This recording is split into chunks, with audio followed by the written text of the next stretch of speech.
Gente, vamos falar um pouquinho mais um pouco ainda sobre a guerra. Cadê as imagens? Coloca imagens ao vivo aí pra mim, ô Vitinho, só pra gente ver o que tá rolando agora. São 9 horas da noite lá em Israel. Essas são imagens ao vivo da faixa de Gaza.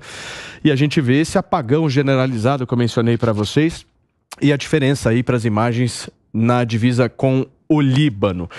Eu estou um pouco preocupado, já ouvi várias opiniões divergentes em relação a isso, mas eu acho que toda a preocupação nossa, além da crise humanitária, além dos reféns, é uma preocupação da escalada da guerra, né? Se a gente vê, por exemplo, uma entrada do Irã nessa história, todo mundo vai começar a parar de dormir, brasileiro, mexicano, argentino, americano, porque aí a gente ganha um outro patamar da guerra. Eu já vi várias opiniões, de um lado dizendo, olha, essa guerra vocês podem ficar tranquilos que é uma guerra regionalizada. Essa guerra não vai nunca escalar, não é o interesse dos Estados Unidos, não é o interesse do Irã, não é o interesse de outras potências que isso cresça. Mas será mesmo? A gente pode ter uma certa tranquilidade que a gente está falando de uma guerra regional ou a gente pode ter uma escalada em breve? Como é que vocês veem isso? Paulinho, primeiro, Irã e Síria já estão na guerra. Indiretamente, perfeito, mas estão. O Beraldo disse sobre os mísseis, sobre a logística da entrada desses mísseis. Esses mísseis muito provavelmente foram encaminhados pela Síria e pelo Irã e muito provavelmente através da Rússia. Então já há o que nós chamamos de guerra por procuração ou proxy war. Em segundo lugar, no que diz respeito ao Irã, especialmente ao Hezbollah, já existem diversas ameaças nesse sentido de uma entrada declarada, de uma entrada direta na guerra. Isso, obviamente, faria com que a problemática aumentasse por uma razão muito específica. Não é de hoje a discussão que o Irã possui, eventualmente, armas químicas, armas que tenham mais letalidade que as utilizadas neste momento. E isso, obviamente, mesmo que fosse uma disputa regional, traria efeitos indiretos para todo mundo. As consequências seriam devastadoras e isso traria consequências para todos nós. Mas é importante que se frise também, hoje a guerra Israel-Hamas não é a única guerra no mundo. Nós temos Rússia e Ucrânia e da mesma forma, no conflito Rússia-Ucrânia, nós temos também uma guerra por procuração, uma guerra indireta. A Ucrânia é estruturada por Estados Unidos, Alemanha, França, Reino Unido, ao passo que a Rússia conta com o apoio indireto da China. E os drones utilizados pela Rússia foram produzidos na Síria com a mesma tecnologia e com o custo mais baixo, com um custo menos elevado. Então hoje já há um conflito que transpõe as fronteiras do Oriente Médio. O que ocorre nós não sentimos diretamente as consequências disso, mas esse conflito já existe. Eu acho que esse teu ponto é maravilhoso, Acácio, porque a gente consegue ter a dimensão mesmo do que está acontecendo. Agora, você concorda comigo que existem níveis de participação, né? Por enquanto ainda está num nível baixo, assim, só ali por detrás do palco, organizando, financiando. Como era na Guerra Fria, Exato, né? Exatamente. O meu medo é que os caras saiam de trás do palco e entrem em cena. E sabe o que acontece, Paulinho? Eu não sei se o Manuel concorda. Eu acho que qualquer disputa entre países, as relações geopolíticas como um todo, elas são muito pautadas por aspectos econômicos. Não interessa a ninguém economicamente, neste momento, nós termos uma guerra generalizada. As grandes potências seriam os grandes afetados com isso. Os norte-americanos, a China. Então não é interessante. Por isso que eu acho que todos continuarão nos bastidores. Não, e a história lá das armas nucleares também, quando um país lança uma arma nuclear contra o outro, simplesmente o país que lançou está dizendo, olha, nós assumimos que vamos deixar de existir, certo? É kamikaze, certo? Ou seja, é o famoso all-in do poker. Exato. Não é? Você vai lá, dá o all-in, seja o que Deus quiser, enfim. E eu não consigo visualizar nenhum país pensando dessa forma. Agora, que dá medo, dá. Dá medo. Que existem países que não têm o que perder. O Irã, por exemplo, a Síria, por exemplo, então, eles não é isso que eu quero entender. O Irã entra de kamikaze? É isso que eu ia adendar aqui ao que o Acácio falou, de que, claro que há as questões econômicas que guiam grande parte dos países, porém, há algumas lideranças e alguns países que não seguiam por essa lógica. né? O caso de vários aqui que a gente pode citar, a Coreia do Norte, do Irã, né, que é um dos maiores envolvidos aí nessa guerra, que, assim, a lógica econômica para eles fica de lado quando se trata de uma guerra, porque quando você entra em uma guerra, obviamente você deixa essas questões de lado, você investe em defesa, você tem que atacar, isso é tudo muito custoso para um país, mas no mundo em que a irracionalidade toma conta de parte dos líderes, é sempre uma variável que a gente tem que contar. O que você está me falando é o seguinte, nós todos aqui estamos nas mãos do Irã. Basicamente é isso que você está me falando. É isso, professor? Mais ou menos. Nós estamos nas mãos do Irã? Não. O Irã pode começar uma guerra mundial? Não vai. O que acontece é o seguinte, primeiro... Você está muito calmo, professor. Não, eu tô. Eu tô vendo um mundo caótico. Eu tô. Você está muito tranquilo. Se ele não tivesse calmo eles entram numa dessas, eles... podem derrubar o seu próprio governo. Então o que acontece é o seguinte, você tem armas nucleares por 2 motivos, né? Um é para manter a sua existência, é o caso da Coreia do Norte. Eles têm para que ninguém mexa com eles, derrube o governo que está lá, porque com o fim da União Soviética, aquilo ali era para ter voltado a ser um país só, né? Juntar as 2 Coreias, voltar a ser uma só. Só não é porque eles têm armas nucleares, então não mexam comigo, senão eu vou usar. Se você não mexer comigo, eu não vou usar. Você tem por outro motivo, qual é? Ofensivo, que é o caso, só 2 tem por esse motivo. Estados Unidos e a Rússia, que herdou da União Soviética. Os outros todos têm para se proteger regionalmente. Você tem o caso da Índia, por que a Índia tem? Porque o Paquistão tem. E eles disputam uma região que chama Caxemira. Você tem no caso da Coreia do Norte, eu já expliquei. No caso de Israel, que é até engraçado, ao falar que usa é porque ele assumiu que tem. Porque ele nunca tinha assumido que tinha armas nucleares, né? O governo de Israel não assume que tem. Então, se o ministro falou que ia usar, acabou de assumir que tem. Mas por de qualquer... isso foi afastado, né? Exato, Eles têm mais ou menos 90 ogivas nucleares, por estimativas internacionais. A Rússia, que é quem mais tem 5 mil. Só pra gente... 5 mil? 5 mil e os Estados Unidos um pouquinho menos. Eles são capazes de destruir o planeta várias vezes. A Rússia sozinha, os Estados Unidos sozinha. E o Irã? Não, o Irã não tem. Mas o que estava desenvolvendo, mas não chegou a desenvolver por completo. É uma arma muito complexa de se desenvolver. É um tipo de armamento que precisa depois, inclusive, ter, hoje em dia, mísseis. Porque não adianta você botar num bombardeiro porque ele não chega no destino. Então não é a Segunda Guerra Mundial, a gente está num outro mundo, num outro contexto. Mas vamos lá, por que Israel tem? O principal motivo para Israel ter é que ele é sempre é discutida a sua existência. Os vizinhos não reconhecem o direito de Israel existir. Esse é o grande ponto que eles têm ali, que eles estavam agora resolvendo com a Arábia Saudita, por exemplo. Esse era o grande ponto. Agora o resto não quer Israel lá. Israel é estranho àquilo que eles imaginam que tem que ser a Oriente Médio, né? Ele é diferente dos outros ali. Então ele tem justamente para que ninguém mexa com ele. Agora imagine só, qual é a utilidade deles usarem um armamento nuclear na faixa de Gaza? Não faz o menor sentido. Não faz, é guerra de guerrilha. Você destruir o que está destruído. Não é bem isso, mas assim, um pouquinho mais que isso até. É isso, mas um pouquinho mais. Mas veja só, ali não é um conflito contra um Estado organizado com forças armadas que você vai lá, destrói a capital do país ou destitui o governo e está tudo certo, ganhou a guerra. Isso foi o que aconteceu com o Japão na Segunda Guerra Mundial, Estado muito bem organizado. Então, e o Irã é que tem medo da arma nuclear de Israel, não é o Hamas, porque serve para um propósito, se proteger do Irã, a Israel, mas não serve para resolver o problema do Hamas. O problema do Hamas se resolve com esse ingresso de soldados que vão lá mapear e tentar capturar os líderes. É esse tipo de combate que serve. Você lança lá uma arma nuclear, você não vai acabar com os propósitos desse movimento político que é o Hamas, não se resolve dessa forma. Então por isso que eu estou um pouquinho mais tranquilo.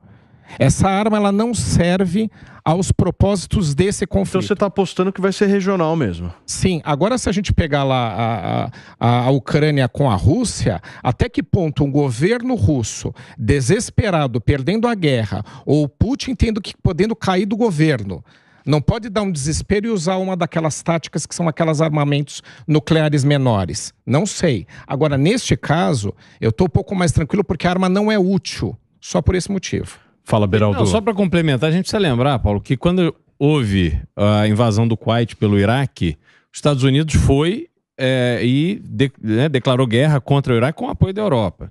Depois teve o ataque às Torres Gêmeas da Al-Qaeda. Os Estados Unidos foi para o Afeganistão com o apoio da Europa e travaram uma guerra ali. Quando houve a invasão da Ucrânia pela Rússia, nem Estados Unidos nem Europa quiseram entrar na guerra. Eles simplesmente decretaram embargo, tentaram por vias econômicas enfraquecer a Rússia, o que conseguiram, mas aceleraram, em contrapartida, a aproximação da Rússia com a China e que essa junção criou um novo polo econômico mundial. Então o mundo está se reconfigurando. E agora, neste caso, também é uma guerra que nem a Europa nem os Estados Unidos querem entrar, porque eles já não entraram na Ucrânia contra a Rússia para defender a Ucrânia, estão mandando dinheiro, enfim, mas não foram lá, né, para o campo de batalha. Então fica claro que não há disposição dos Estados Unidos nem da Europa de entrar na guerra. Eles farão isso se forem realmente assim, talvez atacados em seu território, alguma coisa. Agora, Beraldo, você acha que os Estados Unidos conseguem se manter firmes no apoio a Israel até quando? Porque o Blinken foi lá se reunir com os países árabes, recebeu inclusive uma fala da autoridade palestina, do representante da autoridade palestina, dizendo que há necessidade de parar no momento, de maneira imediata, a guerra. Ele ouve aquilo, recebe aquilo, então você começa uma pressão. Aí você vê as ruas. Ontem nós tivemos milhares e milhares de pessoas no mundo inteiro. Cenas, inclusive, que impactaram a todos da quantidade de pessoas nas ruas defendendo os direitos palestinos. E aí também há aquela confusão em relação ao Hamas e à causa palestina que a gente vê. Mas a minha dúvida é, até quando os Estados Unidos mantêm o posicionamento? Até quando Trump passar o Biden na pesquisa?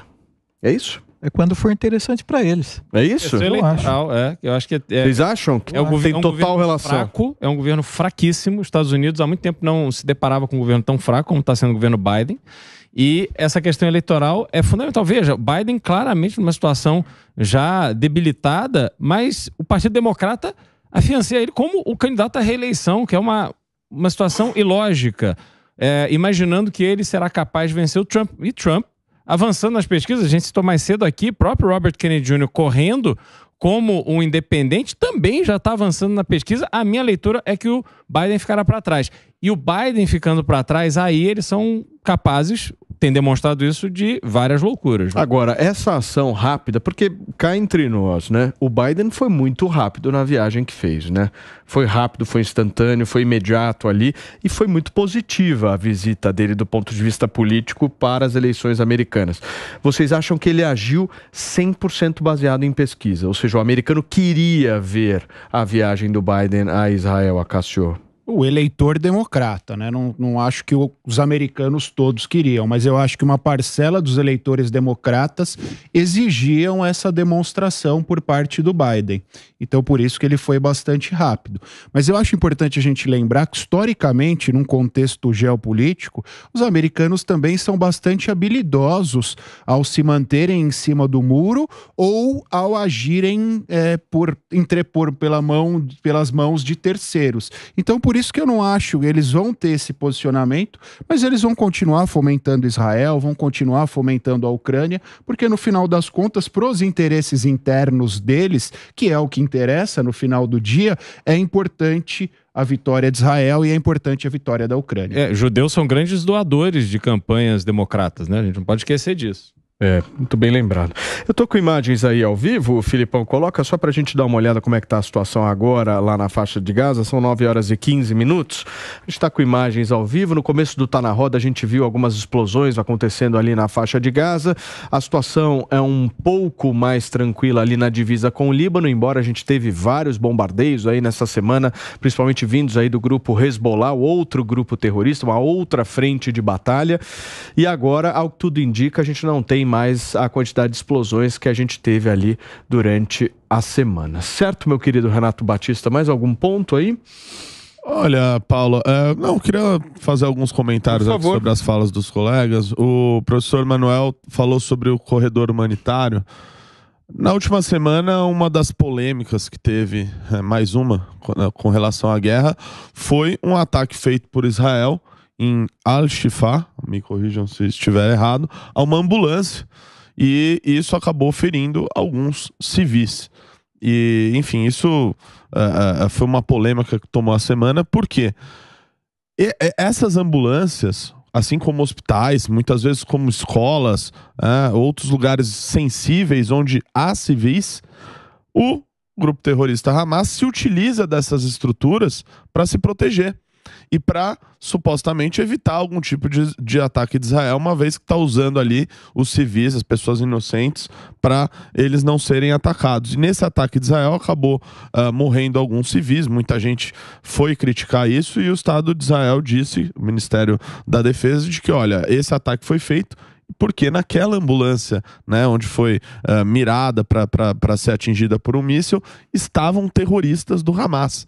Então veja só a situação complexa que a gente tem hoje. É claro que o corredor humanitário é uma necessidade, mas o que a gente tem hoje lá é o contrário disso. É um corredor desumanitário para proteger os terroristas, utilizando os civis como escudo. Renato, tem muito cuidado com as informações que vêm do Hamas, né? Porque o que eu vejo de gente compartilhando informação, o Hamas disse que morreram tantas pessoas. Mas peraí, eu não confio em nada. Quem são eles para dar informação? São dados acurados, né? Vamos lembrar que há algum tempo teve uma grande notícia que se espalhou pelo mundo, que motivou manifestações pró-Palestina, pró-Hamas, a respeito de um ataque a um hospital, que posteriormente foi descoberto que foi feito pelo próprio Hamas, um míssil que saiu do território de Gaza e acabou, por qualquer motivo, explodindo ali dentro mesmo, nem no hospital, no estacionamento do hospital. Então, nesse caso, o governo israelense assumiu e justificou o ataque, mas muitas das informações que nós temos hoje, que vêm do território da faixa de Gaza,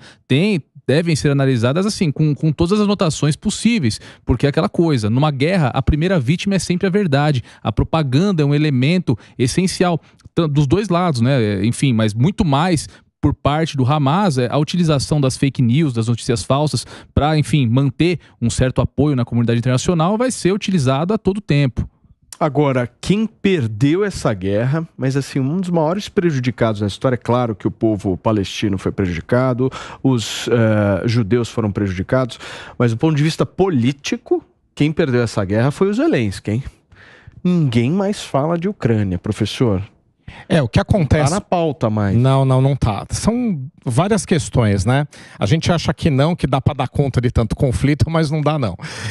O que acontece é que as atenções se dividem, muitas das questões que envolvem conflitos têm sim que ser discutidas, tem que ter um apoio internacional. Então, a partir do momento que se dirigiu agora a Israel e aos palestinos, você tirou o foco. Mas tem um outro ponto que eu acho que é ainda mais importante, que é dividir o bolso. Né? Então, os Estados Unidos, todos os anos, dão 3,5 bilhões de dólares a Israel, mas isso já estava na conta, sempre esteve, faz parte do apoio. Agora, os 10 bilhões adicionais pedidos já não estava, né? Então, você tem sim uma questão financeira, como que se dá suporte a dois conflitos de grandes dimensões, suporte financeiro ao mesmo tempo. A Ucrânia precisa, para se manter na guerra, de apoio internacional, senão já teria sido derrotada pela Rússia, e, inclusive um apoio muito forte para repelir os russos de lá. Aí isso não vai conseguir no momento, porque está dividindo a atenção, mas também está dividindo o bolso com Israel. Agora, e a China nessa história, hein? Porque ela está crescendo do ponto de vista aí de mediação, com as ações que está promovendo, um certo diálogo ali. Tem um crescimento chinês, não tem, nesse conflito? Como é que vocês veem isso? Não, tem um crescimento chinês. A China como um todo, desde do início do conflito entre Ucrânia e Rússia, a China ganhou um protagonismo grande em vários setores econômicos. O setor de petróleo, isso se vê de forma muito clara.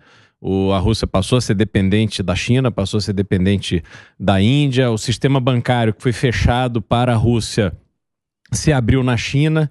Então, a China tem hoje bastante mais protagonismo do ponto de vista econômico do que tinha há pouco tempo. Entretanto, a China assumiu agora a presidência rotativa do Conselho de Segurança da ONU, dando declarações a favor da paz, etc., Mas que tipo de atitude a China teve, por exemplo, em relação a embargos contra o Irã, em relação a tomar algum tipo de atitude para tornar a vida dessas nações que estão financiando o Hamas, tornar a vida deles mais difícil, para que eles não tenham essa força bélica, que falte gasolina no tanque do carro deles. Agora, não querendo de maneira nenhuma criar tumulto aqui nesta roda, mas o quão perigoso é a China promover a paz? Seria a paz dela, né? Só para entender. Do mesmo jeito que o Irã preside Conselho de Direitos Humanos. Eu quero entender o quão perigoso é isso. Porque igual. no final das contas, talvez a China possa aproveitar esse relacionamento bom que tem com o Hamas, com o Irã e com outros países do Oriente Médio para dizer o seguinte: olha, somos nós que acabamos com o conflito. Agora, o que eu quero entender de vocês é o quão perigoso isso é para o Ocidente. Porque no final das contas, se quem resolver o conflito for a China, nós temos uma nova ordem mundial, certo? Mas nós já temos, Paulo. Perfeitamente. Mas assim, nós temos do ponto de vista teórico ainda, né? Agora, do ponto de vista prático... Veja o que a China está fazendo. Os Estados Unidos vira o quê, Beraldo, nessa história? Mas olha só, do ponto de vista prático, nova rota da seda, mais de $1 trilhão que a China está investindo em países da África, da América do Sul, países pobres, em infraestrutura que facilite a vida dela. Então ela quer desenvolver agricultura na África para que ela tenha uma infraestrutura, esses países africanos, muitos deles pobres, tenham uma infraestrutura adequada para que essa produção agrícola chegue rapidamente na China. A gente tem hoje, eu vou dar o exemplo do setor de petróleo, Paulo. O Brasil hoje é totalmente dependente do óleo diesel produzido na Rússia. Totalmente dependente. Esse óleo diesel, ele vem para cá a um preço mais baixo do que o óleo diesel produzido nos Estados Unidos, e graças a isso nós não estamos vendo uma pressão mais forte no aumento do preço dos combustíveis no Brasil. E claro, sabemos que o Brasil é uma economia dependente de caminhões, então isso pressionaria a inflação para cima. Com essa dinâmica, quem está importando óleo diesel da Rússia está fazendo pagamentos ou para os Emirados Árabes ou para a China. Está fora desse ambiente de negociação dos Estados Unidos e da Europa, que sempre foi a nossa tradição, olhar esses mercados como os mais fortes. Então, isso que está acontecendo claramente nesse setor de petróleo e combustíveis, isso vai se estender. A Rússia e a China já estão posicionadas para funcionar independentes dos Estados Unidos e da Europa. E eu vejo que o mundo caminha para uma divisão muito grande em termos econômicos nesses dois blocos. Você concorda, professor? Eu vi você sinalizando. Eu concordo. Agora, o que acontece, né, em relação a esse conflito específico é que a China, ela tem interesses diferentes. Ela tem grande interesse no da Ucrânia, até mesmo porque ela conseguiu um aliado improvável historicamente, que foi a Rússia. Né? A gente achava que quando os dois tinham um regime de economia planificada, que a gente chamava de regime comunista, eles eram aliados. Não, eles disputavam dentro daquele universo poder. A Rússia, a União Soviética na época tinha muito mais, obviamente influência que a China, até porque a China se destaca economicamente agora, ela não era nada há 30 anos atrás nesse quesito, mas ela tem esse interesse em específico. E também por conta do acesso que tem aos recursos naturais da Rússia. Né? Ela consegue a preços módicos. Então esse é um relacionamento em especial. Agora, esse de Israel e palestinos, ela tem ficado distante. Por quê? Porque não faz parte do projeto, pelo menos do momento, ela participar dessa questão. Então veja só que mundo gozado a gente tem agora, né? A gente tinha alguns anos atrás um mundo dividido entre a União Soviética e Estados Unidos, e hoje a gente tem entre Estados Unidos e China parcialmente, até porque a China está indo por alguns interesses a algumas regiões, mas quando não interessa também, ela fica totalmente secundária. Por enquanto, nesse conflito de Israel, ela tem um papel mais secundário. Mas eu quero entender de vocês o que significa politicamente essa liderança chinesa num conflito dessa magnitude. Porque uma coisa é você ver uma democracia capitalista como os Estados Unidos ali tentando de alguma forma mediar. Agora, no momento em que você vê uma ditadura comandada pelo Partido Comunista Chinês, a potência que é a China hoje, sendo mediadora de um conflito e promovendo a paz, eu quero entender de vocês as consequências políticas disso. Como é que é politicamente isso, o Acácio? É um fortalecimento muito claro de um campo mais à esquerda, certo? Em termos, Paulinho, por uma questão lógica e pragmática, a China é supostamente comunista, é uma ditadura, isso ninguém discute, mas em termos econômicos hoje, eles dão lições de capitalismo, inclusive aos norte-americanos, em termos de produção, em termos de industrialização, em termos até de consumo. Então isso alteraria um pouco a questão, olhando sob a perspectiva dos direitos humanos, daquela primeira geração dos direitos humanos, dos direitos civis e políticos, mas em termos econômicos, eu acho que isso não afetaria. Até porque, se nós olharmos, por exemplo, a balança econômica do Brasil, eu acho que hoje ela é muito maior em relação à China do que em relação aos Estados Unidos. Num segundo ponto, é importante nós frisarmos que isso muda o dia a dia, mas isso não chacoalha tanto o dia a dia. Os Estados Unidos já fizeram movimentos nos últimos dias nesse sentido. Vamos lembrar que os Estados Unidos derrubaram parte dos embargos feitos à Venezuela. Então, por conta desse protagonismo ao qual o Beraldo fez menção, da Rússia, um protagonismo relacionado ao petróleo, os Estados Unidos derrubaram o embargo da Venezuela pensando no seguinte sentido: olha, Venezuela, em havendo alguma complexidade, vocês serão os nossos parceiros, vocês vão suprir parte da nossa deficiência em termos de combustível, em termos de prestação. Então acho que altera, mas não altera tanto, Paulinho. Altera muito mais em termos simbólicos do que em termos práticos propriamente. Por favor. Só queria comentar o que o Beraldo disse do investimento chinês em países africanos, que inclusive começa a acontecer até de maneira mais forte na América Latina, justamente para que a China obtenha esse protagonismo internacional, buscando aliados, nesse caso países muito subdesenvolvidos e que precisam do investimento chinês ali se quiserem ter algum tipo de, enfim, de relevância econômica. Agora, a China também